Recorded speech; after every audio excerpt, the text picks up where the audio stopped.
ईश्य मम वाचमिमं प्रसुप्ता सञ्जीवयत्यखिलशक्तिधरं स्वधाम्ना अन्यांश्च हस्तचरणश्रवणत्वगादीन् प्राणान्नमो भगवते पुरुषाय तुभ्यम् गुणातीतोऽक्षरं ब्रह्म भगवान् पुरुषोत्तमः जनो जानन्निदं सत्यं मुच्यते भवबन्धनात्। श्री स्वामिनारायण भगवाननी जय। अक्षर पुरुषोत्तम महाराजनी जय। गुणातीतानंद स्वामी महाराजनी जय। भगत जी महाराजनी जय। शास्त्री जी महाराजनी जय। योगी जी महाराजनी जय। प्रमुख स्वामी महाराजनी जय। सारंगपुर मंदिर शताब्दी महोत्सवनी जय।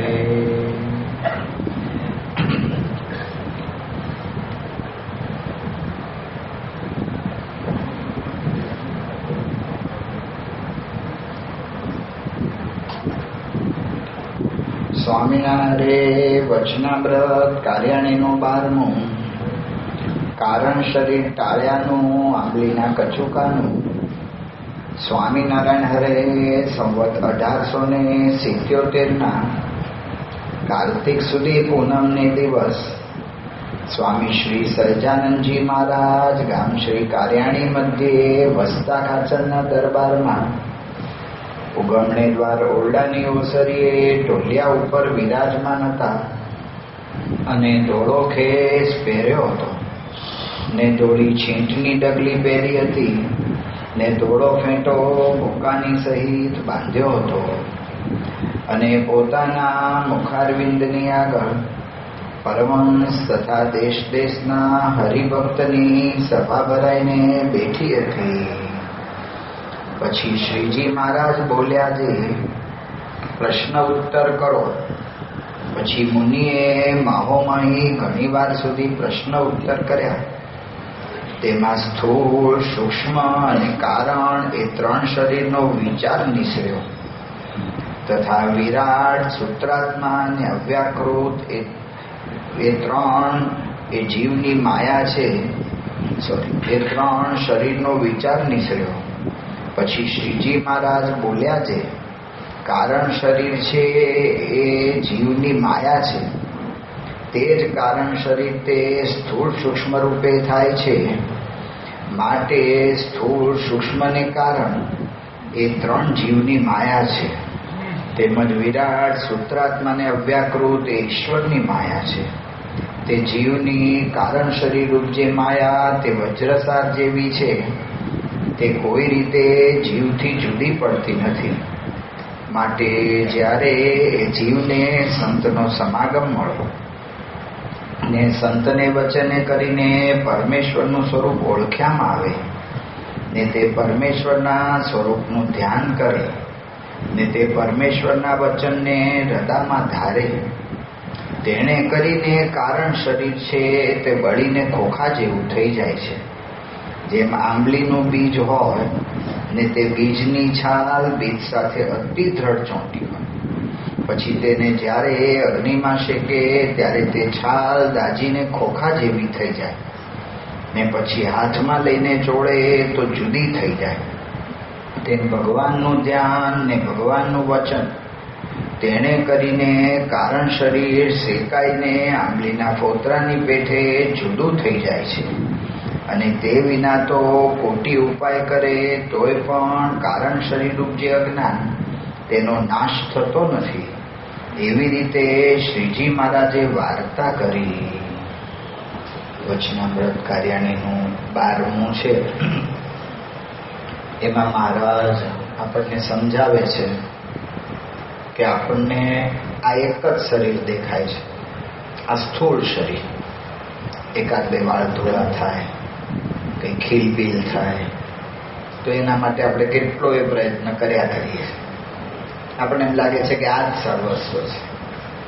પણ મહારાજ કહે છે કે સ્થૂળ શરીર છે એવું જ આપણને સૂક્ષ્મ શરીર છે, એના કરતા વધારે બળ્યું છે. દેખાય સામાન્ય આપણને, સ્થૂળ તો આપણને સૂક્ષ્મ તો દેખાતું જ નથી, પણ એના કરતા વધારે બળ્યું છે. હરિપ્રકાશ સ્વામી વાત કરતા હતા કે આપણું જેને વ્યસન હોય અને એને બીડી કે સિગરેટની તલપ લાગે તો 60 કિલોનો 3 મણનો માણસ હોય એને 3 ઇંચની બીડી ઊભી કરે અને બહાર લઈ જાય. તો જો એ સૂક્ષ્મ શરીર છે, એ મન છે. મનમાં તલપ લાગી તો બહારનું છે એ આપણને શરીર છે એને એના પ્રમાણે વર્તાવે છે. એટલે પ્રશ્ન બધા અંદરના છે. હવે તો મેડિકલ સાયન્સે પણ એ પુરવાર કરી આપ્યું કે 80% રોગો એ મનના છે.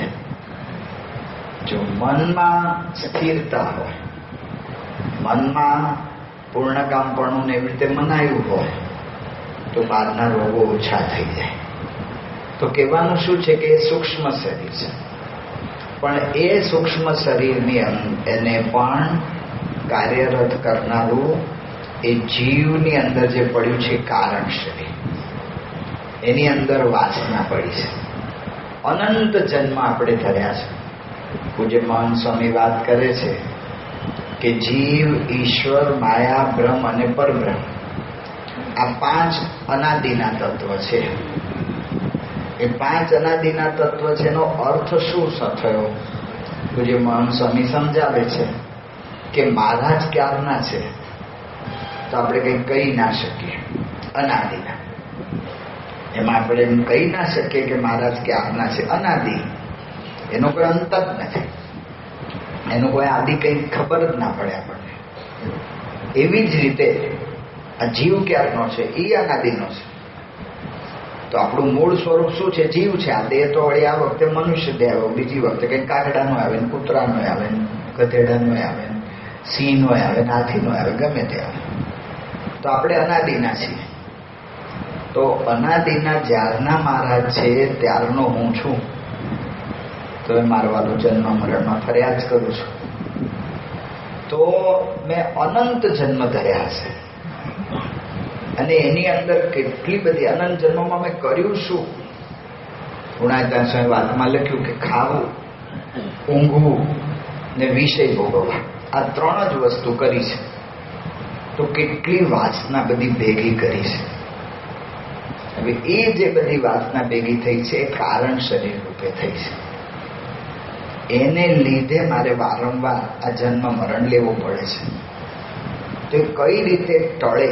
મહારાજે એનું સરસ દ્રષ્ટાંત આપ્યું કે આંબલીના કચુકા હોય, એનું બીજ હોય અને એની છાલ, એને આપણે ગમે એટલું છૂટું પાડવા મથીએ ને થાય જ નહીં. ધારો કે હથોડો મારીએ ને તો કદાચ, આમ તો છટકી જ જાય બીયું, પણ કદાચ હથોડો મારીએ ને બરાબર આપણે આટોકદાર હોઈએ તો હથોડો આમથી બીના ભૂક્કા થઈ જાય તો પણ છાલ સહિત જ રહે, છાલ નીકળે નહીં. એમ આ જીવમાંથી કારણ શરીર વાસના ટળતી જ નથી. પણ એનું જ આંબલીનું બી એને જ્યારે શેકે અને શેકે ત્યારે ફોતરું એને ખાલી આપણે અંગૂઠાથી દબાવીએ ને તો છૂટું પડી જાય છે. એમ મહારાજ કહે છે કે આ ભગવાન સંતનો સમાગમ એણે કરીને પરમેશ્વરનું સ્વરૂપ ઓળખ્યામાં આવે. અને પરમેશ્વરના સ્વરૂપનું ધ્યાન કરે ને એમના વચનને હૃદયમાં ધારે, તેણે કરીને આ કારણ શરીર રૂપ છે ને એ બીજ એ ખોખા જેવું થઈ જાય છે. આ શેકવાની પ્રક્રિયા આપી આખી કે સંત સમાગમ એને કરીને ભગવાનનું સ્વરૂપ ઓળખાય, ભગવાનના સ્વરૂપનું ધ્યાન કરે. ધ્યાનની વ્યાખ્યા યોગીજી મહારાજે કેવી કરી કે મહિમાનો વિચાર એ જ ધ્યાન. પૂજ્ય મહંત સ્વામી વાત કરે છે કે ઘણા બધા આમ નહીં આમ બેઠા હોય, આમ હવે તો પ્રાણાયામ એક વિશેષ ક્રિયા થઈ ગઈ છે. થોડુંક મોટી જે મોટા માણસ હોય ને એમાં એક આમ સ્ટેટસનો વિષય થઈ ગયો કે હું રોજ પ્રાણાયામ કરું છું. જે વોકિંગ છે ને એક સ્ટેટસનો વિષય છે. શારીરિક તો છે પણ તો આમ એક સ્ટેટસનો વિષય થઈ ગયો. એમ પ્રાણાયામ થઈ ગયો.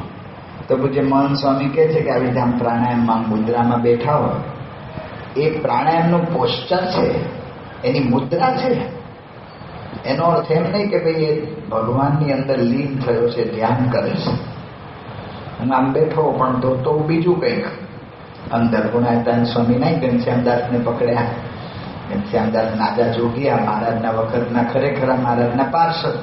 મહારાજ એની રક્ષા કરવા માટે વિસનગરથી અહીં આવ્યા, એટલા મોટા. પણ ભગવાનનું જે વાત કરીને સંતનો સમાગમ એ કરીને ભગવાનનું સ્વરૂપને સમજવા માટે કેવો પ્રયત્ન નહીં કર્યો. મહારાજની સાથે એક પ્રીત બધું છે અને મહારાજની સેવા પણ બધી જ કરે, એમાં કંઈ બીજું મત નહીં. પણ આ એક ભૂમિકા જુદી છે જેને માટે આપણે રાત દિવસ પ્રયત્ન કરીએ છીએ. આપણને સત્સંગ શેને માટે આપણે કરીએ છીએ? આપણે કંઈ અનુભવ માટે કરીએ છીએ. સત્સંગમાં આવીએ ત્યારે શું થાય કે આપણે નિયમ લઈએ પંચવર્તમાન, એટલે દારૂ ન પીવો, ચોરી ન કરવી, માંસ ન ખાવું, વ્યભિચાર ન કરવો, અટલ વટલાવની એ બધા નિયમ લઈએ. એનાથી આપણું જીવન વ્યસન મુક્ત થઈ જાય. એનાથી આપણે આવી રીતે ચોરી વગેરે કુકર્મથી અટકી જઈએ. એનાથી આપણને શાંતિનો અનુભવ થાય છે. જે કોઈ સત્સંગમાં આવે છે એ દરેકને એટલો અનુભવ થાય છે કે આપણું જીવન બહુ વ્યવસ્થિત થઈ ગયું, ગમે તેવો હોય. હમણાં થોડા દિવસ પહેલા સારંગપુરમાં એક ભાઈ આવ્યા હતા બાપાના દર્શન કરવા. એના ભાણિયા લઈને આવેલા એના મામાને, અને પાલિતાણા બાજુના હતા. અને એને આવી રીતે વ્યસન હતું. તો એના ભાણિયાએ બહુ આગ્રહ કરીને સંતો પાસે વ્યસન મુકાવડાવ્યું. દારૂનું વ્યસન એણે મૂક્યું. સંતોએ થોડું વાત બરાબર કરી હતી એને કે ભાઈ જોજો મક્કમ રાખજો, આમ છે તેમ છે. અને 15 દિવસ પછી પાછા આવ્યા એ ભાઈ કે સ્વામી બહુ જ શાંતિનો અનુભવ થાય છે. મને ખબર જ નહીં કે આટલી શાંતિનો અનુભવ થાય કે છે. મારા ઘરમાં શાંતિ થઈ ગઈ, બધાને શાંતિ થઈ ગઈ. તો જો એ શાંતિનો અનુભવ થાય છે, પણ હજી પણ એ શાંતિ પછી પણ આપણને નાના મોટા પ્રશ્ન તો ઉભા રહે છે. જેમ કે ઘરમાં ક્રોધ થાય છે, કંઈક આપણા આજુબાજુવાળા આડોશી પાડોશી કે આપણા સગાવાલા અથવા આપણા ભાઈ કે કોઈ બીજા એના ઘરમાં કંઈક સમૃદ્ધિ વધે તો આપણને એમ થાય કે મારી વળી મને ન વધી. ઈર્ષા થાય છે. હમણાં કોકને સ્ટેજ ઉપર ચડાવે ને આપણને ન ચડાવે, આ મારો વાલો કાયમ ચડી જાય છે. એના પ્રત્યે દ્વેષ થાય છે. તો આ પ્રશ્ન ઉભા રહે છે. તો એ કેમ રહે છે? ઓલું શું થયું કે આપણે નિયમ ધર્મથી આપણા સ્થૂળ બધા પ્રશ્ન ઘણા બધા નાશ પામી ગયા, ઓછા થઈ ગયા. પણ આ સૂક્ષ્મ પ્રશ્ન છે. મહારાજ કહે છે કે આ સત્સંગ આપણને એવો મળ્યો છે કે એ પ્રશ્ન પણ ટળે. એ સૂક્ષ્મ પ્રશ્ન રહ્યો છે ક્યાં, એનું મૂળ ક્યાં છે એ બરાબર આપણે જોવું જોઈએ. કારણ કે મૂળ જોયા વગર આપણે ગમે એટલો પ્રયત્ન કરીએ ને એની અંદર આપણે સફળ ના જઈએ. આપણે આતંકવાદી ગાંધીનગરમાં આવ્યા હતા ને મારા વાલાએ ગોળીબાર કરીને 30 જેટલા જણને મારી નાખ્યા. ને પછી મારા વાલા ઉપર ચડી ગયા હતા પ્રદક્ષિણામાં. ઉપર ચડી ગયા હતા એ લોકો. ઉપર ચડી ગયા હતા અને ઓલા બ્લેક કમાન્ડો આવ્યા સીતાપતિ, અને સીતાપતિ બધા એનો સ્ટાફ લઈને આવ્યા હતા. એને ખબર જ નહીં, કારણ કે અંધારું થઈ ગયું ત્યાં સુધીમાં તો, કે ક્યાં ભરાણા છે, ક્યાં ભરાણા છે એ ખબર ના હોય ત્યાં સુધી આપણે કંઈ કરી જ ના શકીએ. એટલે એને ઘણો બધો પ્રયત્ન કર્યો. છેલ્લે એને 2 બ્લેક કમાન્ડોને તૈયાર કર્યા કે તમારામાંથી મરવા કોણ તૈયાર છે? અને 2 જણ તૈયાર થઈ ગયા. એને કહ્યું બૂટ બૂટ કાઢી નાખો, હથિયાર બધા હેઠા મૂકી દો અને ખુલ્લા પગે આ લોન છે ને એમાં ચાલો. એટલે ઓલા લોકો કદાચ જો ગોળીબાર કરે તમારા પર તો આપણને ખબર પડે કે એનું સ્થાન ક્યાં છે. આ નથી ખબર પડતી. મુક્તાનંદ સ્વામી બહુ સરસ વાત લખી. કામ અને ક્રોધ મદ લોભ દળ મામુખી લડવા તણો નવ લાગ લાગે. મારા બધા ક્યાં પડ્યા છે, ભરાણા છે ક્યાં, એ ખબર નથી પડતી. એટલે એને લડવું છે, પણ કેવી રીતે લડવું? તો મહારાજ કહે છે કે આ કારણ શરીરમાં બધા રહ્યા છે, તો એને કેવી રીતે ટાળવા? તો નાજા જોગ્યાની જે આપણે વાત કરતા હતા કે ભગવાનનું ધ્યાન પોસ્ચર જ હતું, પણ યોગીજી મહારાજ કહે છે કે મહિમાનો વિચાર એ જો કરે તો મહારાજ કે આંબલીના કચુકા જેવું બધું આ ટળી જાય. તો એ વાત મહારાજ આજે વચ્ચેનો એક ફકરો આપણે અહીંયા વાંચતા નથી, પણ એ વાત મહારાજ ફરી વાર આ જ વાતનો દોર અંતે મેળવે છે. આપણે જે આ કથા વાર્તા સાંભળવા અહીંયા આવ્યા છીએ શ્રાવણ મહિનામાં, અને શ્રાવણ મહિનામાં બધા બહુ ખટકો રાખીને આવે છે. સવારે વહેલા ઉઠવું પડે, ખટકો રાતથી જ રાખવો પડે કે વહેલા જવાનું છે, એટલે વહેલા ઉઠી જઈએ છીએ, આવીએ છીએ, કરીએ છીએ. અને આપણી અપેક્ષા એવી છે કે આ શ્રાવણ મહિનો હું કથા વાર્તા સાંભળું એટલે મારામાં આટલો ફેરફાર થવો જોઈએ, એવી અપેક્ષા છે. પણ મારું વાલું હું આ કથા કરું છું તોય મારામાં થતો નથી. તો આ કેમ આવું થાય છે? આપણે લાભ લઈએ છીએ, બરાબર લઈએ છીએ, નથી લેતા એવું નથી, અને બરાબર કથા વાર્તા સાંભળીશું, પણ ફળ યથાર્થ કેમ મળતું નથી? તો એ વાત મહારાજ કહે છે કે આ કારણ શરીર ટાળવા માટે શું કરવાનું છે? તો મહારાજ કે સંતના વચને ભગવાનનું સ્વરૂપ ઓળખાય, એ ભગવાનના સ્વરૂપનું ધ્યાન કરે અને એના વચનને હૃદયને વિશે ધારે. ધ્યાન કરે એનો અર્થ યોગી મહારાજે કહ્યું કે એના મહિમાનો વિચાર કરે અને એના વચન એટલે કે એની આજ્ઞા એમાં બરાબર વર્તે. તો કારણ શરીર ખોખા જેવું થઈ જાય છે. હકીકત થાય છે, આ સત્સંગમાં એવું થાય છે. આપણે વેરાભાઈનું દ્રષ્ટાંત વિચારીએ. ઉપલેટાના વેરાભાઈ હતા, બારવટિયા જેવા હતા.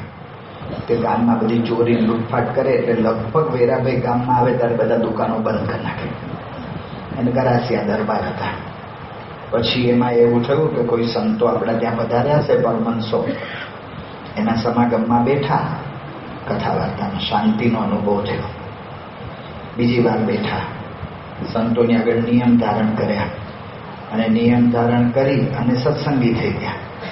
સત્સંગી થયા અને લગભગ એ જ વર્ષોમાં એટલે કે એક જ વર્ષમાં એમના લગભગ 22 જેટલા સગાવાલા ધામમાં જતા રહ્યા. નાના મોટા કોઈ માસી ફૂલ કે આંખ બધા એવા બધા હોય, ઘર ધામમાં ગયા. બધાએ વેરાભાઈને કહ્યું કે આ તમે સત્સંગી થયા ને એનું આ પરિણામ છે, માટે તમે છે ને આ બધું મૂકી દો, આ સત્સંગ ને બધું. વેરાભાઈ કે મેં વિચારીને સત્સંગ કર્યો છે.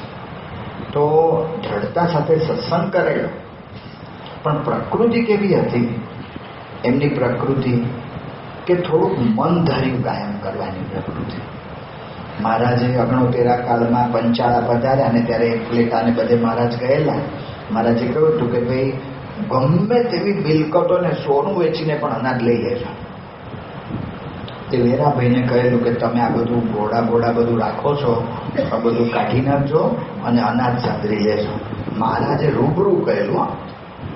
વેરાભાઈ હું કે મહારાજ અમારે તો આજુબાજુના ગામનું પસાયતું છે કે ઓલું સિક્યુરિટીની અમને આ કોન્ટ્રાક્ટ મળ્યો છે, અને એ કોન્ટ્રાક્ટ મળ્યો છે એટલે અમારે તો ઘોડા રાખવા જ પડે, અને ઘોડા અમારે રાખીએ તો જ અમારું કામ થાય. મહારાજ પછી બોલ્યા નહીં. ભગવાનને સંત એટલા દયાળુ છે કે આપણે આપણો મમત જ્યારે પકડી રાખીએ છીએ ત્યારે લગભગ એ પોતાનું મૂકી દે છે. આ એમની બહુ મોટી કૃપા છે આપણા પર. અને મારા જેવાને બુદ્ધિ જ નથી, સૃષ્ટિ એવી કોઈ બુદ્ધિમાં વિચાર જ નથી આવતો કે હું શું કરું છું, કોને કહું છું. આપણા જેવા દેખાય એટલે આપણે એમની જાતે આપણી જેમ બીજાની સાથે વર્તીએ છીએ એમની સાથે વર્તીએ છીએ. તો વેરાભાઈએ માન્યું નહીં અને ખરેખર દુકાળ પડ્યો અને પછી તો ઘોડા બધા મરી ગયા, કારણ કે ઘાસ જ મળે નહીં. અને વેરા મહારાજ પંચાળામાં 69 કાળમાં ગુપ્તવાસે ફરી આવ્યા. જીણાબાઈને પૂછ્યું, વેરાભાઈની સ્થિતિ કેવી છે? મહારાજ, વેરાભાઈની સ્થિતિ તો બહુ ખરાબ છે. બોલાવ્યા, કપડા બધા ફાટલા થઈ ગયા હતા, ખાવા પીવાનું કાંઈ મળેલું નહીં, એટલું બધું, એટલે શરીર બરીર બધું સુકાઈ ગયું હતું.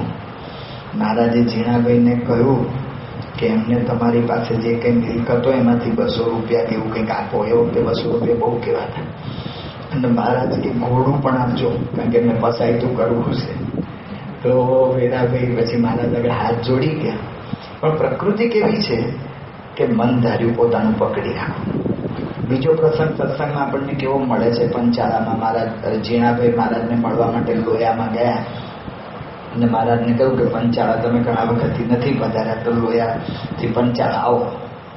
આ તો ભગવાનને સન છે ને, જે ક્રિયા કરે ને સ્વતંત્ર પણ એ જે કરે ને ગમે એમ કરીને આપણા જીવમાંથી છે ને વાસના ટાળવા પાછળ જ એનો ધ્યેય.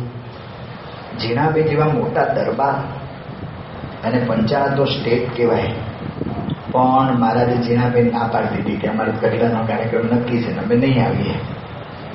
જીણાભાઈ લોયાના વચનામૃતમાં છે, મુક્તાંશે કહ્યું કે મહારાજ જીણાભાઈ આજે બહુ ઉદાસ થઈ ગયા છે, કે ભગવાન જો અમારે ઘરે ન પધારે તો અમારે ઘરે રહેવાનું પ્રયોજન શું? ત્યારે મહારાજે કહ્યું કે એવી રીતે ઉદાસીનતાથી ભક્તિ કરે છે, ઠીક નથી. એવી બધી વાત મહારાજે ત્યાં કરી. તો કહેવાનું શું કે આ બધી વાત થઈ હશે તો વેરાભાઈ હારે હશે જીણાભાઈને, એ કે મહારાજ ન શું આવે, હું લઈને જ આવું. અને પાછું એમણે મહારાજની આગળ આગ્રહ કર્યો. મહારાજ તો સ્વતંત્ર પ્રકૃતિ, મહારાજે માન્યું જ નહીં, સ્વીકાર્યું જ નહીં. વેરાભાઈએ વચન આપી દીધેલું કે મહારાજ જો ન આવે ને તો હું મરી જઈશ, પણ હું પાછો નહીં આવું, હું લઈને જ આવીશ, નહીં તો મરી જઈશ. અને પાછા વચન પ્રમાણે વર્તેવા હતા. તે પછી મહારાજની આગળ ત્યાં વાત કરી, મહારાજે ના પાડી ને મહારાજ તો બધો સંઘ લઈને ગઢડા જવા નીકળ્યા. વેરાભાઈ સંઘમાં નીકળ્યા, પણ ધીમે ધીમે છૂટા પડી ગયા. છૂટા પડી ગયા અને રસ્તામાં કંઈક વડનું ઝાડ કે એવું કંઈક આવ્યું, ત્યાં એમણે આપઘાત કરવાનો, ગળે ફાંસો ખાવાનો પ્રયત્ન કર્યો, કારણ કે મહારાજ તો ના પાડી દીધી, એટલે મરી જ જવું પડે. અને મહારાજે દિવ્ય દેહ આવીને એમની રક્ષા કરી. પણ પ્રકૃતિ આવી હતી, મનસ્વી પ્રકૃતિ, અને પાછી પોતે ધારે એ પ્રમાણે કરે. એમાં સત્સંગ એવો થયો તે સાધુ થયા. પરમાનંદ નામ પાડ્યું મહારાજે. અને પછી લોલંગર બાવાની જ્યારે ઉપાધિ થઈ કાંકરિયામાં અમદાવાદમાં, ત્યારે લોલંગરના બધા બાવાઓ એ બધા મુક્તાનંદ સ્વામી જેવાને એટલો માર માર્યો કે મુક્તાનંદ સ્વામીના આંખમાંથી લોહીના આંસુ પડ્યા. એ જોઈને કાઠી દરબારો મહારાજે કહ્યું, બેસી શું રહ્યા છો?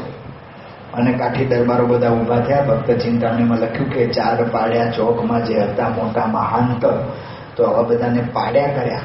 પણ એ વખતે પરમાનંદ છે ને, પરમાનંદ સ્વામી એ મહારાજની આગળ ધ્રુજતા ધ્રુજતા આવ્યા.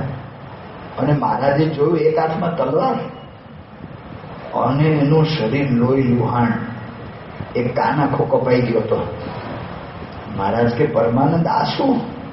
મૂળ ગરાસિયા દરબાર ખરા ને, ત્યાં શૂરવીરતા આવી ગઈ. તે કોકની તલવાર હાથમાં લઈ અને બધાને ઝાપટ્યા હશે બાવાને, અને કોક બાવાએ એનો કાન કાપી નાખ્યો હશે. મહારાજ કે આવું ના ચાલે, સાધુ થઈને શસ્ત્ર કેમ ઉપાડ્યા? મહારાજ કે કાઢી નાખો, તો ભગવા કપડા ઉતારી નાખો. પાછા ગ્રસ્ત થઈ ગયા. પાછા ગ્રસ્ત થયા એટલે કહેવાનું શું છે કે આવી બધી પ્રકૃતિ છે. જો આટલી મનસ્વી પ્રકૃતિ છે, આટલી આવી રીતે કેમ આને પાછો પાડ દેવો એવું થોડું આવી રીતે અહંકારી પ્રકૃતિ છે. એ વેરાવળી આ મહારાજ કે છે ને, એમને જેમ જેમ પછી મહારાજનો નિશ્ચય થતો ગયો. સત્સંગ આમ જોઈએ તો સાધુમાંથી પાછા પાડવા એટલે કેટલું અઘરું કામ કહેવાય, પણ તો એ મહારાજનો નિશ્ચયને આશરો ન છોડ્યો અને સત્સંગ કરતા ગયા. આપણા ગ્રંથોમાં લખ્યું છે કે વેરાભાઈને અનુભવ કેવો થયો કે વેરાભાઈના શરીરમાંથી એક દિવસ પોતે આમ ધ્યાન કરતા હતા ત્યારે એમને એવો અનુભવ થયો કે કંઈક કાળું સ્વરૂપ નીકળ્યું. પૂછ્યું કે કોણ છો? કે હું માન છું. ક્યાં જાય છે? કે અત્યાર સુધી તમારામાં રહેતો હતો પણ હવે નહીં રહી શકો. એવી રીતે કામ નીકળ્યો, લોભ નીકળ્યો, ક્રોધ નીકળ્યો, બધું નીકળ્યું.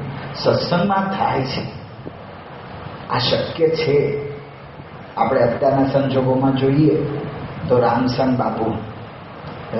બાપુ પોતાના આખા જે એનો જેટલો એરિયા એમનો ઓદરકાને આજુબાજુ એમાં એનું કીધું જ થાય.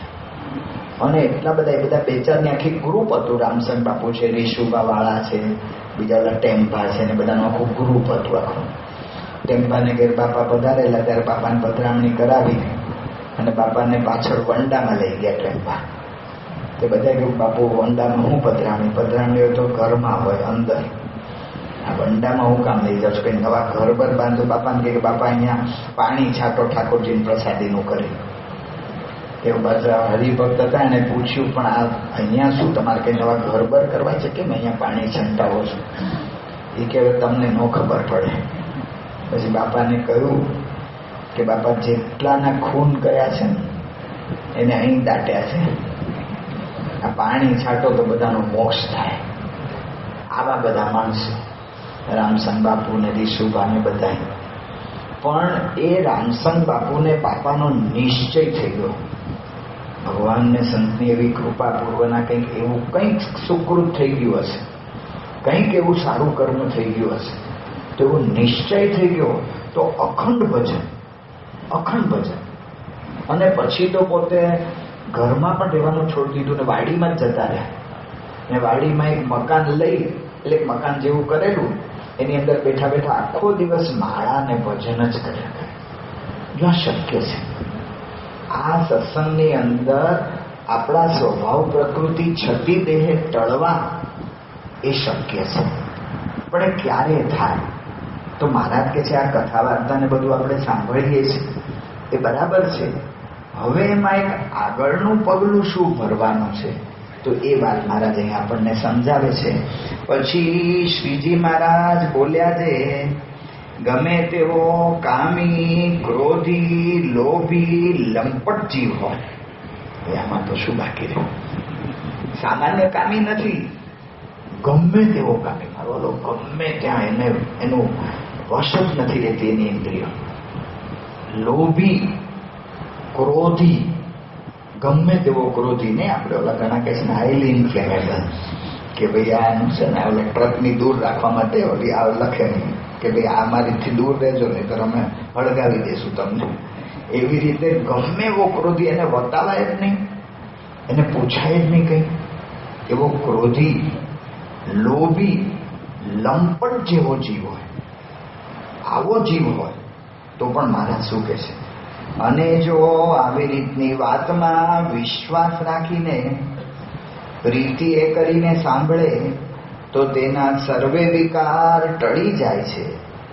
જેમ કોઈ પુરુષને પ્રથમ તો કાચા ચણા ચાવે એવું દાંતમાં બળ હોય ને તે જો કાચી કેરી સારી પેઠે ખાય તો તેથી ભાત પણ ચવાય નહીં. તેમ ગમે તેવો કામાદિકને વિશે આસક્ત હોય પણ આવી રીતની વાતને આસ્તિક થઈને શ્રદ્ધાએ સહિત સાંભળે તો તે પુરુષ વિષયના સુખ ભોગવવાને સમર્થ રહે નહીં. મહારાજ કહે છે કે ચણા ચાવે એવો હોય, કાચા ચણા, અત્યારની ભાષામાં વાત કરીએ તો ઓલા પીસતા હોય ને એમાં તોડેલા હોય છે, પણ ઘણા તોડ્યા વગરના આવી જાય છે. તે મારો ઓલાને પટક કરીને તોડી નાખે. કાં તો ઓલી આલુમાં ઓલી બદામ આવે ને તે બદામ તોડી નાખે, એવું એના દાંતમાં બળ હોય. પણ એને 2-4 લીંબુ એના દાંત ઉપર બરાબર ઘસ્યા હોય પછી એને કે તો મહારાજ કે ભાત પણ ચવાય. તો આ લીંબુ ઘસવાની પ્રક્રિયા શું છે? વિશ્વાસ ને પ્રીતિ. મહારાજ કે આવી રીતની વાતમાં વિશ્વાસ ને પ્રીતિ, ને બીજી વાત વખતે એ જ શબ્દ વાપર્યા છે પણ જુદા, આસ્તિક થઈને શ્રદ્ધા એ સહિત. તો વિશ્વાસે સહિત મહારાજ કે આ ભગવાનની કથા વાર્તા સાંભળીએ, પ્રગટ ભગવાનની કથા વાર્તા, એ વિશ્વાસે સહિત જો સાંભળીએ તો મહારાજ કે છે ગમે તેવો કામી, ક્રોધી, લોભી, લંપટ જેવો જીવ હોય એના પણ વિકાર ટળી જાય.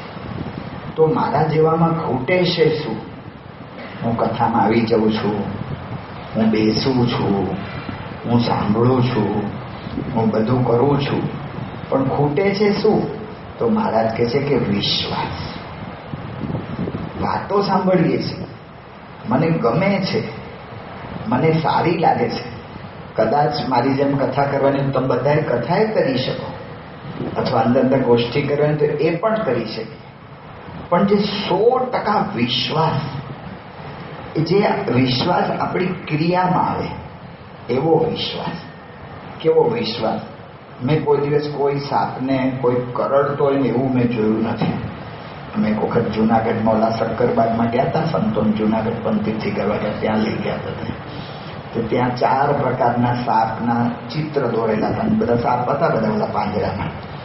કે ગુજરાતના 4 જ સાપ છે ને ઝેરી છે, અને એમાં ફેણવાળા જેટલા સાપ છે ને એ બધા ઝેરી છે.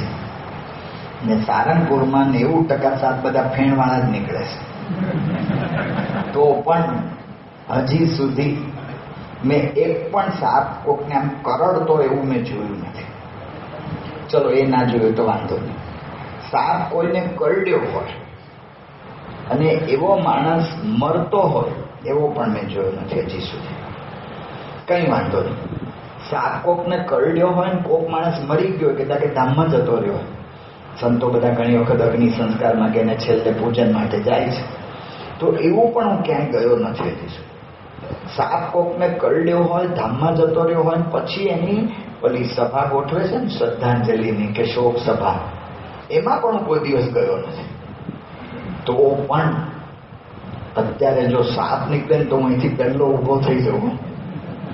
જ્યાં જીવમાં વાત બેસી ગઈ, આ જીવની અંદર આવી રીતે મને મહારાજ અને સ્વામીનો નિશ્ચય એ જો જીવમાં બેઠો હોય કે પ્રમુખ સ્વામી મહારાજ છે ને સાક્ષાત મહારાજનું સ્વરૂપ છે જ, આ વિશ્વાસ આ જીવમાં મને બેસી ગયો હોય તો મહારાજ કહે છે કે ગમે તેવો કામી ક્રોધી લંપટ જેવો જીવ હોય તો પણ મહારાજ કે ના વિકાર કરી દે. તો કરવાનું શું છે મારા જેવાએ? કથામાં બેસું છું એ સારું છે, વાંચું છું એ સારું છે, સત્સંગ કરું છે સારું, પણ મારું વિશ્વાસનું અંગ કઈ રીતે વધે એ મારે પ્રયત્ન કરવાનો છે. કે મારું વિશ્વાસનું અંગ કેવી રીતે વધે? પૂજ્ય આત્મા સ્વરૂપ સ્વામી વર્ષો પહેલા દ્રષ્ટાંત આપેલું હું ઘણી વખત આપું છું. નાઇગ્રા ફોલ્સ છે ત્યાં આપણે કેનેડા અને અમેરિકાની બોર્ડર ઉપર નાઇગ્રા નામનો ધોધ છે, અને મારો વાલો 1.5 કિલોમીટરનો ધોધ છે, અને 100 ફૂટ ઊંચેથી પાણી પડે છે. 1.5 કિલોમીટર સુધી આમ એ ગોળાકારમાં 100 ફૂટ પાણી આમ પડ્યા જ કરતું હોય. આપણે તમે જોયા જ કર્યા કે મારો વાલો એક દદુડો સારંગપુરમાં આવ્યો હોત ને તો કામ થઈ જાય. વધારે કાંઈ નહીં, આટલું બધું 1.5 કિલોમીટર નહીં, પણ એક દદુડો ખાલી પડતો હોત. આ જે આખો ધોધ, એનો જે નદીનો નીચે પટ આવે ધોધ 100 કિલોમીટર 100 ફૂટ પછી, એક ભાઈએ વિચાર કર્યો કે એની ઉપર સામે કિનારે જવું. આ ધોધ ઉપર દોરડું મારા લાઈનથી બાંધ્યું ત્યાં સુધી, લગભગ 2 ઇંચ 3 ઇંચ જેટલું જાડું દોરડું હોય, પણ એ અહીંથી બાંધ્યું ત્યાં સુધી.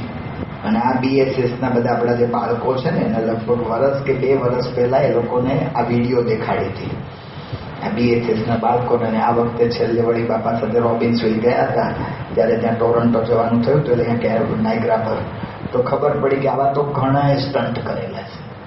એટલે જે ઘણા બધા સ્ટન્ટ કર્યા છે એમાંથી એક માણસ એને દોરડું બાંધ્યું ને ઓલું આમ બેલેન્સ કરતા કરતા વાંસળો હાથમાં લેવાનો, અને બેલેન્સ કરતા કરતા એ 2 ઇંચ 3 ઇંચના દોરડા ઉપરથી અહીંથી તે સામે કિનારે તે લગભગ 1.5 કિલોમીટર કે કિલોમીટર જેટલું થાય એ મારો પહોંચી ગયો. એટલું જ નહીં, ત્યાંથી વળી પાછો ફર્યો. લોકો કિનારા પર ઉભા થાય તો જોઈ છે કે મારવાનું ખરું છે, આ ખરેખરું છે કે છે. અને એટલી બધી પ્રશંસા કરીને તાળીઓના ગડગડાટ ને કે ઉભા રહો પૈસા, ખેલ હજી બાકી છે. પછી એને સાયકલ લીધી, સાયકલ દોરડા પર ચડાવી, સાયકલ ચલાવીને સામે કિનારે જતો રહ્યો અને પાછો રિટર્ન થયો લોકો તો ગાંડા થઈ ગયા કે શું કામ કર્યું.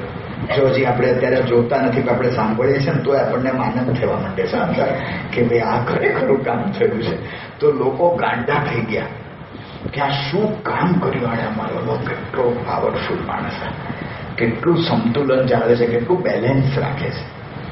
બધા તો એકદમ એને ઊંચો કર્યો નીચો કર્યો, ત્યાં તો બધા બમ્સ આપે, મારા ઉલારે સીધા આપણે કેરીના મણકા છૂટી જાય. પણ કહેવાનું શું કે બમ્સ આપ્યા ને આ કર્યું તો એ કર્યું. એ કે ઉભારો હજી બાકી છે. ત્રીજી વખત ચા બનાવવાનો સામાન કંઈક બધું બાંધી કરીને લઈ ગયો, વચ્ચે ઉભો રહ્યો, ચા બનાવી પીધી અને પાછો રહ્યો. લોકો કે હવે હતો ખરો, જો પડ્યો હોય ને તો સીધો પાણીમાં, એટલે પછી મરી જ જવાનું. કારણ કે 100 ફૂટ ઉપરથી સીધું પાણીમાં અંદર જાય ને, ધોધ તો એટલો ફોર્સફુલી આવે છે, એટલો બધો ત્યાં વેગથી આવે છે કે એવું કહેવાય છે કે હજી સુધી લગભગ 1 કે 2 જ માણસ જીવતા રહ્યા છે જેને ધોધમાં આવો પ્રયત્ન કર્યો ને સ્ટન્ટમાં પડવામાં. બહુ જીવતા નથી રહ્યા. પણ આણે મારા વાળા યાર કરી બતાવ્યું. લોકો તો એટલા બધા ખુશ થઈ ગયા ને કે અત્યારે આને ગિનીસ બુક ઓફ વર્લ્ડ રેકોર્ડમાં મૂકી દો. આના જેવું મોટું કોઈ કામ નહીં. આમ તેમ. એ કે ઉભા રહો, હજી બાકી છે. હવે કે છે તમને બધાને કેવું લાગ્યું, મારો કેવો બેલેન્સિંગ પાવર કેવો છે, મારો સંતુલન જાળવવાની શક્તિ કેવી છે? કે અદ્ભુત. તમારા જેવી કોઈ બીજી શક્તિ નથી. કે અદ્ભુત છે. તો કે હવે એક કામ કરો, તમારામાંથી 1 જણ મારા ખભે બેસી જાઓ, હું એને અહીંથી સામે પાર પહોંચાડી દઉં. એક પણ માણસ તૈયાર થયો નહીં. જો આ વિશ્વાસ આપણને ક્યાં ખૂટે છે. મને કથા વાર્તા ગમે છે. મને પ્રમુખ સ્વામી મહારાજના પ્રસંગોમાંથી મને વિચાર આવે છે, મને આનંદ આવે છે. પણ આવો ક્રિયાત્મક કોઈ કામ આવે ત્યારે એ જ મહિમાના વિચારથી હું જોડાઈ શકું, એ અઘરું છે. એટલો દ્રઢ વિશ્વાસ હજી નથી થયો. તો મહારાજ કહે છે કે જો એ વિશ્વાસ થાય તો બધું કામ થાય. અને એ વિશ્વાસ થવો, એવી રીતે જે કથા વાર્તા સાંભળવી, વિશ્વાસ એ સહિત એ કેટલું મોટું કામ કરે છે. શ્રીમદ ભાગવતમાં ધુંધુકારીનું આખ્યાન આવે છે. ભૂત થયેલો, એનો ભાઈ ગોકર્ણ, એ તો બહુ ભણીને સદાચારી એવો બ્રાહ્મણ થયેલો, એ ભણવા જતો રહેલો કાશીને. આ ભૂત થયેલો એટલે એના દુઃખમાં એના બાપ જતા રહ્યા જંગલમાં, એની માએ આપઘાત કરીને મરી ગયેલી ને આને વેશ્યાઓએ મારી નાખેલો ધુંધુકારીને. એટલે ઘરમાં ભૂત થયેલો ને ગોકર્ણ પાછો આવ્યો. ઘર ખોલ્યું, કોઈ ઘરમાં તો હતું જ નહીં, બધા મરી ગયેલા હતા. તે મારો લોહો ને કંઈક અવાજ આવ્યા બધા. ખબર પડી કે કોઈ ભૂત થયું છે. પૂછ્યું કે આ કોણ છો? કે તારો ભાઈ.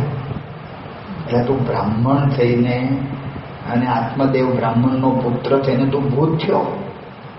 કે શું કરું, મારા કર્મ જ એવા છે. એવા કર્મ કરેલા એટલે ભલે ને ગમે તે વર્ણ કે આશ્રમમાં મારો જન્મ હોય પણ ભૂત થાય જ, કર્મ પ્રમાણે થાય. મારો ઉદ્ધાર કર તો સારું. કે મને આ ભૂતની યોનિમાં સુખ નથી. વિષ્ટા ખાવાની ને લઘુ પીવાનું, આમાં શું સુખ? ત્યારે ગોકર્ણને વિચાર આવ્યો ને બધાને પ્રાર્થના કરી. ત્યારે સૂર્ય દેવતાએ કહ્યું કે ભાગવતની કથા કરો, કથાથી મોક્ષ થશે. અને કહ્યું કથામાં આવજે પૈસા. કથામાં તો હું ઉભો જ ન રહી શકું. ભગવાનનું નામ આવે ને હું બળવા માંડું, કથામાં જ નહીં બેસી શકું.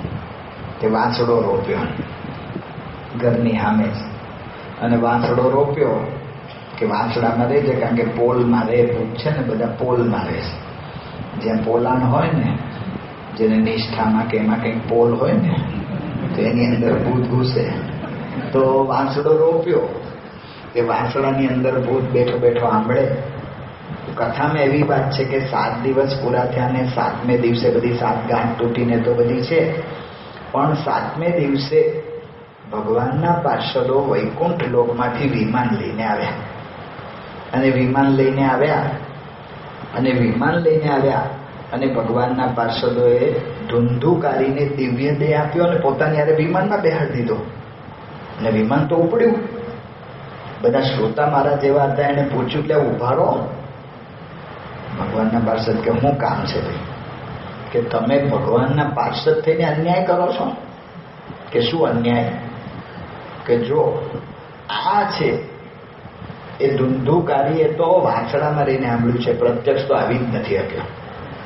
અમે બધા તો ઓલા વક્તાને આમ પ્રત્યક્ષ જોતા જોતા સાંભળી છે કથા વાર્તા, અને એક જ વિમાન લવાય આમ બધા નથી. આને એકને લઈ જાઓ છો ને અમને જ એકલાને બાકી રાખો છો. શું અમે કથા નથી સાંભળી? ત્યાં સરસ વાત છે, પદ્મપુરાણની વાત છે. શ્રવણમ તો કૃતમ સર્વે ન તથા મનનમ કૃતમ. સાંભળ્યું છે બધાએ પૈસા, પણ પછી એનું મનન કોઈએ કર્યું નથી. આ વાત એને એના જીવમાં લઈને કોઈ ગયા નથી. અમારા ગામડામાં કથા સાંભળે ને પછી બધા બાબા ઊભા થાય. અહીંયા આતા કે સમય ત્યાં બાબા કે તે ઊભા થાય ને તે કપડા ખંખેરીને ઊભા થાય. શું કે આપણને કે ધૂળ જેટલું એ તમારું અમે લઈ જતા, કથા લઈ જઈએ, આ ધૂળ ના લઈ જઈએ તો કહેવાનું શું છે કે કશું જ કે શ્રવણમ તો કૃતમ સર્વે ન તથા મનનમ કૃતમ. તો આણે કેવી રીતે સાંભળી છે, એણે મનન શું કર્યું, કેવી રીતે કર્યું? વિશ્વાસો ગુરુ વાક્યેશુ. પહેલી વાત આવે કથામાં જે બધી વાત થાય છે ને અંદર 100% વિશ્વાસ. આ વાત સાચી છે. પૂજ્ય મહંત સ્વામી ને પૂજ્ય ડોક્ટર સ્વામી કાયમ આ વાત કરે છે કે વચનામૃત વાંચતા પહેલા આ વિચાર કરીને વાંચો કે આ વાત સાચી છે. હું વાંચું છું, નિયમ પાળું છું, પણ 100% સાચી છે ને હું વિચારતો નથી, એનું મને એવું સ્પષ્ટીકરણ નથી. જ્યારે ખબર પડે ત્યારે થાય. એટલા માટે ગુણાદાન સ્વામી વાતમાં શું લખ્યું? ગુણાદાન સ્વામી એ વાતમાં લખ્યું કે ત્રીજા પ્રકરણની લગભગ 33મી વાત છે. સ્વામી એ વાતમાં કહ્યું કે સત્સંગમાં વાતો તો થાય છે કે જીવ ભ્રમરૂપ થાય, તો એ જીવ ભ્રમરૂપ કેમ થતો નથી? તો સ્વામીએ શું કહ્યું? હેતે કરીને સત્પુરુષમાં જીવ બાંધ્યો નથી ને હેતે કરીને જીવ બાંધ્યો હોય તો એ વિશ્વાસ ના આવે. મારવાલું આ નવાઈ લાગે. સત્પુરુષમાં હેત પ્રીત, પણ વિશ્વાસ છે ને બીજી ભૂમિકા છે, એના કરતા ઉપરની ભૂમિકા છે. પેલા હેત તો કરવું જ પડે. અત્યારે આપણે બધા બાપા સાથે હેતથી જોડાયેલા છે. બાપાના કંઈ પણ તબિયતના આમ થોડા મોડા સમાચાર આવે ને આપણા બધાનો જીવ ઊંચો થઈ જાય છે. અને કેટલા બધા હરિભક્તો એવા છે વ્રત નિયમ ને બધું પાળવા માંડે છે બાપા માટે. અને બાપા પણ અત્યારે તો બાપા બહુ ઓછું બોલે છે, લગભગ બોલતા નથી એમ કહીએ ચાલે. પણ બાપા પહેલા કાંઈ કહેતા કે હરિભક્તો જે આમ પ્રદક્ષિણા કરે છે કે ઉપવાસ કરે છે કે બધું કરે છે એનાથી મારી તબિયત સારી રહે છે. તો હેત તો છે જ, પણ ગુણાચાર્ય વાતમાં કહ્યું કે હેતે કરીને જીવ બાંધ્યો પણ વિશ્વાસ ના આવે. જો વિશ્વાસ નથી આવતો તો પ્રશ્ન પૂછ્યો કે સ્વામી હેત હોય પણ વિશ્વાસ કેમ ના આવે? તો ગુણાતાન સ્વામીએ તો પ્રત્યક્ષ દ્રષ્ટાંત આપી દીધું.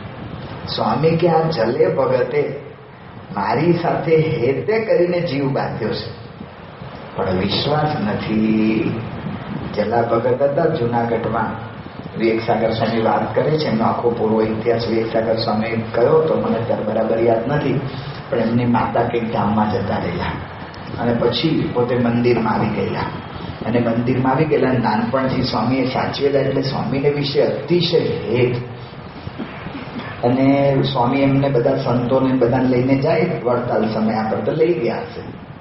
ને વડતાલમાં સંતોને પાર્ષદોની પંગત થયેલી ને એમાં રઘુજી મહારાજ પીરસતા હતા.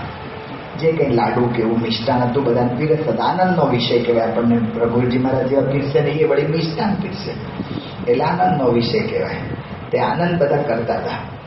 એમાં રઘુવીરજી મહારાજ જલા ભગત પાસે આવ્યા ત્યારે કહ્યું કે જલા ભગત હવે છે ને ગુણાતીતાનંદ સ્વામીને અમે અહીંયા વડતાલ રાખી મૂકીશું. એમની કથા વાર્તાથી એમને બહુ સમાસ થાય છે એટલે અહીંયા રાખશું. તો જલા ભગતને લાડવા પથ્થરમાં પડેલા એટલો આનંદનો વિષય હતો, પણ ત્યાં દડ દડ દડ દડ આંસુ પડવા માંડ્યા અને પોક મૂકીને રડ્યા. હેત કરો. પણ જ્યારે ગુણાદાન સ્વામી કથા વાર્તામાં વાત કરે કે અક્ષરના એક એક રૂવાડે અનંત કોટી બ્રહ્માંડ ઉડતા ફરે છે, અને એવું જે મૂળ અક્ષર, ભગવાનનું ધામરૂપ એવું જે અક્ષર એ હું છું. ને જલા ભગત વિચાર કરે, જો પ્રશ્ન ક્યાં થાય છે, હું કોઈ પણ વાત સાંભળું છું ને પછી એની મારી બુદ્ધિથી પરીક્ષા કરવા પ્રયત્ન કરું છું, એ જ મને નડે છે. આ કેમ મને ફળ મળતું નથી? આજે હું વાત કરું છું જલા ભગતની, પણ હું મારો જીવમાં તપાસ કરું તો પ્રમુખ સ્વામી મહારાજને એક એક વાળે અનંતકોટી બ્રહ્માંડ ઉડતા ફરે છે, એવું સતત અનુસંધાન મને રહેતું નથી ને એવું આપણને 100% જીવમાંથી મનાતું પણ નથી. તો જલા ભગત જ છીએ. તો આપણે આપણી બુદ્ધિથી વિચાર કરીએ છીએ.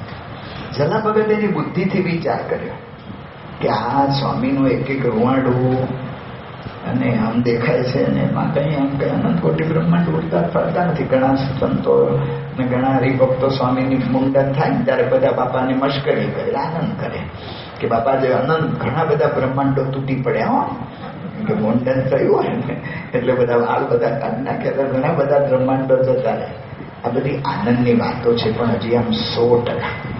તો જલા ભગતને મન પોતાની બુદ્ધિની એક તો બુદ્ધિથી મને નથી, પછી શું કરીએ છીએ આપણું મન, આપણી બુદ્ધિ કેવી છે, કોઈ પણ વસ્તુ આપણને જે મનાય ને એનો આપણા જેવી આપણે જે પ્રતિભાવ જે છે, આપણે સાચા છીએ એવો પ્રતિભાવ જેની આગળ મળતો હોય ને એને જ વાત કરીએ, બીજાને નથી કરતા. જેની આગળથી સમાધાન મળે એને વાત નથી કરતા.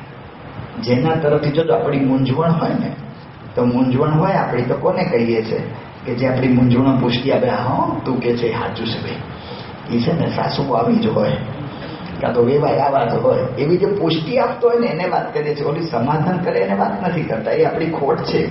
એટલા મહારાજે પ્રથમના 38માં કહ્યું કે ઓલું શું રાંડીની સુવાસીની પાસે રાંડેલી બાઈ હોય એની પાસે સુવાસીની જાય તો એમ કે આવ બાઈ હું જેવી તું થા, અને સરપને ઘેર સરપના દરમાં પરોણો સાપ, મુખ ચાટીને વળ્યો આમ, સાપ અંદર ઘૂસે દરમાં કે ઉંદેડા મળશે એમ વિચારથી અંદર ઘૂસે, પણ અંદર બીજો સાપ બેઠો જ હોય મારો, એને ખાઈ લીધા હોય ઉંદેડા જેટલા હોય એટલા, તે હું ખાય પછી બે જણ એકબીજાને જીભ ગળાવીને પાછા મુખ ચાટીને વળ્યો, આપ કંઈ મળે નહીં.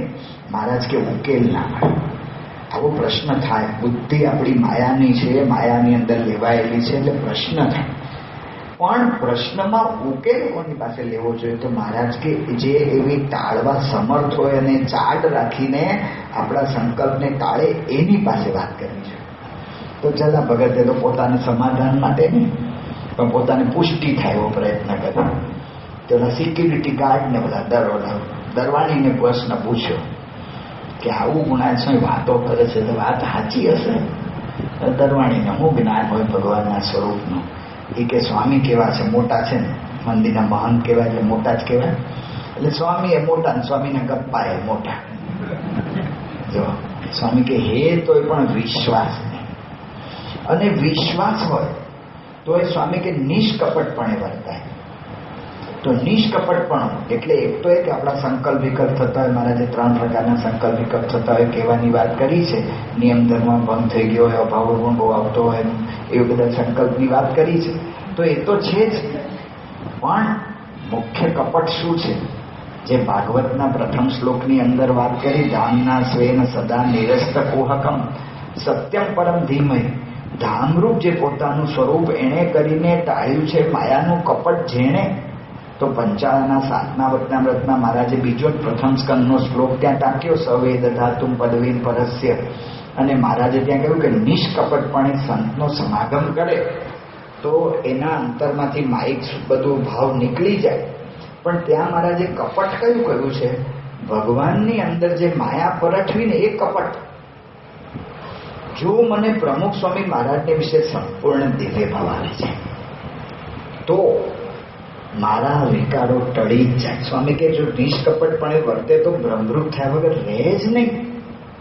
તો આ અંગ મારે પુષ્ટ કરવાનું છે, આ અંગની મારે પુષ્ટિ કરવાની છે. મારે વારંવાર મારી બુદ્ધિની અંદર આ વાત બેસાડવાની છે, વિશ્વાસનું અંગ. કે આ પ્રમુખ સ્વામી મહારાજનો મહિમા યોગીજી મહારાજે કહ્યો છે. યોગી મહારાજ શું બોલ્યા? આ તો રેકોર્ડિંગ છે. કે પ્રમુખ સ્વામી મહારાજ છે શાસ્ત્રીજી મહારાજનું સાક્ષાત સ્વરૂપ છે, રોમનો એ ફેર નથી, એવું યોગીજી મહારાજ બોલ્યા. હવે શાસ્ત્રીજી મહારાજનું આપણે 2 મહિના પહેલાના પ્રકાશમાં પ્રતાપ વાંચ્યો. શાસ્ત્રીજી મહારાજનો શું પ્રતાપ! સ્વામી અહીંયા બધે ગામડા ફરતા હતા, ચચાણા ને અડવાળ ને અચાડા ને એ બાજુ, અને અમદાવાદમાં ને બધે પ્રતાપ દેખાય. સ્વામીની સ્વરૂપનો વિચાર કરે ને સમાધિઓ થાય. અને એ સમાધિ પાછી સાકી છે. ઓલા મોરિસ ફ્રીડમેન, એ તો પરદેશનો માણસ, એને સમાધિ ચકાસીને એને પ્રમાણ લખી આપ્યું કે ભાઈ સમાધિ સાચી છે. ઓલા બીજા HM શાહ, એ તો મોટા પ્રોફેસર હતા, એને પ્રમાણ લખી આપ્યું કે આ સમાધિ સાચી છે. અમદાવાદની અંદર CJ રોડ જેના નામે છે, એ ગિરધરભાઈ, એના દીકરા, એને ઓલા જેઠીબાઈને ઘરે ગયા અને સમાધિમાં એના દીકરાનો રોગ મટાડ્યો. તો આ વાત સાચી છે. એમાં સમાધિમાં કેવું દેખાતું કે પહેલા શાસ્ત્રી મહારાજ આગળ જાય અને તેજનો પ્રવાહ હોય ને, શાસ્ત્રી મહારાજ આગળ જતો હોય ને એની પાછળ ઓલા જીવને લઈ જાય, જેને લઈ જવાનું ને સમાધિમાં, અને મહારાજના દર્શન કરાવે. આ સામર્થ્ય પ્રમુખ સ્વામી મહારાજનું છે, કારણ કે પ્રમુખ સ્વામી મહારાજ સાક્ષાત શાસ્ત્રી મહારાજનું સ્વરૂપ છે. આ હકીકત છે. આ વાત મને 100% મનાય. હમણાં ગઈકાલે પ્રસંગ વાંચ્યો 85માં ઓલા જીતુભાઈ સોમપુરા, એ જન્મભૂમિ પ્રવાસીના પત્રકાર હતા. એને સ્વામી બાપાને પ્રશ્ન પૂછ્યો કે તમને ભગવાનની અનુભૂતિ ક્યારે થઈ? સ્વામી શું બોલ્યા? સ્વામી કે ભગવાનની અનુભૂતિ પહેલેથી જ છે. આ શું કહેવાય? પહેલેથી ભગવાનની અનુભૂતિ છે, સાક્ષાત્કાર છે. ભગવાન જુદા મનાતા જ નથી. ઓલા ભાઈએ પત્રકાર, ઓલા આપણા રોનાલ્ડ પટેલ અમેરિકાનો, પુલસિતકર કે એવું મોટો એવોર્ડ મેળેલો માણસ, પ્રમુખ સ્વામી મહારાજને કહ્યું કે તમે જ્યારે બાયપાસ સર્જરી પછી આવ્યા હતા બાપાની મુલાકાત લેવાને, બધા પ્રશ્ન પૂછતા હતા કે તમે બાયપાસ સર્જરી પછી પહેલી વાર આમ તમે ભાનમાં આવ્યા, કારણ કે ત્યારે તો બેભાન કરેલા હોય એનેસ્થેસિયા આપીને, તો તમને પહેલો વિચાર કયો આવ્યો? બાબા કે ભગવાનનો. તો તમને એવો વિચાર ના આવ્યો કે હું ભગવાનથી અહીંયા આવી ગયો, એના કરતાં ભગવાનની આગળ જ રહ્યો હોત તો સારું હતું? સ્વામી કે ના. કે કેમ? સ્વામી કે ભગવાન અખંડ ભેગા છે. હું સુષુપ્તિમાં ગયો પછી ભગવાનને મળ્યો ને અત્યારે આવું ત્યારે એવું છે જ નહીં. આ એ પુરુષ મને મળ્યા છે. આ વાત સાચી છે. આની અંદર જેટલો વિશ્વાસ દ્રઢ થાય, આના વિશ્વાસ દ્રઢ કરવા માટે જેટલી મહેનત કરવી પડે, બુદ્ધિની કસરત કરવી પડે, એ કસરત કરીને જો હું દ્રઢતા કરું અને પછી આ વાત સાચી છે એમ માનીને જો આ વાતો વાંચું, તો મહારાજ કહે છે કેટલું મોટું ફળ મળે છે. તો મહારાજ અહીંયા વાત કરે છે, અને તપ્તક્રો ચાંદ્રાણાદિક વ્રતે કરીને જો દેહને સૂકવી નાખે તો પણ જેવું આવી ભગવત વાર્તા સાંભળનારનું મન નિર્વિષય થાય છે, તેવું તેનું થતું નથી. મારું ચાંદ્રાયણ વ્રત બહુ અઘરા છે. અને તપ્તક્રુ ચાંદ્રાયણ એટલે કે 12 દિવસના ઉપવાસ. કેટલાક સંતોએ કર્યા હતા, આપણે તો આમ દયા આવી જાય, બચારા પથારીમાં પડ્યા જ રહેવું પડે. 12 દિવસનો ઉપવાસ. પહેલા 3 દિવસ છે ને ઓલું કેવું ઊનું, આપણે પાણી, પહેલા 3 દિવસ ઊનું પાણી પીવાનું, એક પડી, એક જ પડી. પછીના 3 દિવસ ઊનું દૂધ પીવાનું, એક પડી. મારું કંઈ પેટમાં ગયું ન હોય ને ગરમ પાણી નાખો ને સીધી ઉલટી થાય. અને પછીના 3 દિવસ એક પડી ઊનું ઘી. મારું એ તો કેમનું જાય? 6 દિવસ ઉપવાસ થયા હોય, કંઈ લીંબુ પાણી લાવો, કંઈક સારું લાગે ભાઈ સાહેબ, ઠંડુ ફ્રીજમાં રાખીને બરફ નાખીને, પણ આ તો આવું આપે આપણને કેમનું સહન થાય? તો 3 દિવસ એ, અને પછીના 3 દિવસ નિર્જળા ઉપવાસ. આવું 12 દિવસનું વ્રત કરે ત્યારે તપ્તકૃત ચાંદ્રાયણ થાય. મહારાજ કે એના કરતાં મોટું કામ આ થાય છે. આ શ્રાવણ મહિનામાં કથા સાંભળીએ છીએ ને, જો આ વિશ્વાસ સહિત સાંભળીએ ને તો ચાંદ્રાયણ કરતાં મોટું છે. તો મહારાજ અહીંયા વાત કરી કે ભગવત વાર્તા સાંભળનારાનું મન નિર્વિષય થાય છે, તેવું તેનું થતું નથી. અને આવી વાત સાંભળીને જેવું તમારું સર્વેનું મન નિર્વિકલ્પ થતું હશે, તેવું ધ્યાન કરતા હશો તથા માળા ફેરવતા હશો ત્યારે નહીં થતું હોય. માટે વિશ્વાસ રાખીને પ્રીતિએ સહિત જે ભગવાન પુરુષોત્તમ નારાયણની વાત સાંભળવી, એથી બીજું મનને સ્થિર થવાનું ને નિર્વિષય થવાનું કોઈ મોટું સાધન નથી. ભગવાન પુરુષોત્તમની વાત એટલે કે પ્રગટ ભગવાન પુરુષોત્તમની, પ્રગટ પુરુષોત્તમની વાત એટલે કે પ્રમુખ સ્વામી મહારાજની વાત આવી રીતે વિશ્વાસે સહિત સાંભળીએ તો મહારાજ કહે છે કે મન સ્થિર થઈ જાય, નિર્વિષય થઈ જાય, અખંડ આનંદ, અખંડ એને કેફ રહે, એને અખંડ કેફના ગાળા છૂટે. પ્રથમનું 78ના વચનામૃતમાં મહારાજે કહ્યું કે જેને આ રીતે ભગવાનનો નિશ્ચય થઈ ગયો એ આનંદના સાગરમાં ઝીલતો રહે. ખાલી આનંદનો સાગર મૂકી દઈએ ને સ્વિમિંગ પુલ ભરેલો ને પાણીનો, સાદા પાણીનો, એમાં એ કોઈ પણ આમ પડે ને તો ગમે એવો ગરડે હોય ને એ મારવાનો આમ છાલક મારવા માંડે એટલે મને ગરડા થઈ ગયા, હવે આ રમત ન શોભે. પણ એ પાણીનો આનંદ જ એવો છે, એમાં પડે ને એટલે એ તરત આનંદ લેવા જ માંડે. તો મહારાજ કહે છે કે આ તો પાણી નથી ભર્યું, આનંદ ભર્યો હોય. ડૂબકી મારીએ તોય આનંદમાં, કંઈક 2-4 ઘૂંટડા પાણી પીવાઈ જાય તોય આનંદ પીવાઈ જાય, અંદર ને અંદર આમ તરતા રહીએ તો પણ આનંદમાં છે. અખંડ આનંદના સાગરમાં ઝીલતો રહે. તો એવું થઈ શકે એવું આપણને આ બહુ મોટું સાધન મહારાજે આપ્યું છે. તેવો વિશ્વાસ દ્રઢ કરીને કથા વાર્તા સાંભળીને આપણું જીવન કૃતાર્થ કરી શકીએ. મહારાજ સ્વામીને પ્રાર્થના. શ્રી સ્વામિનારાયણ.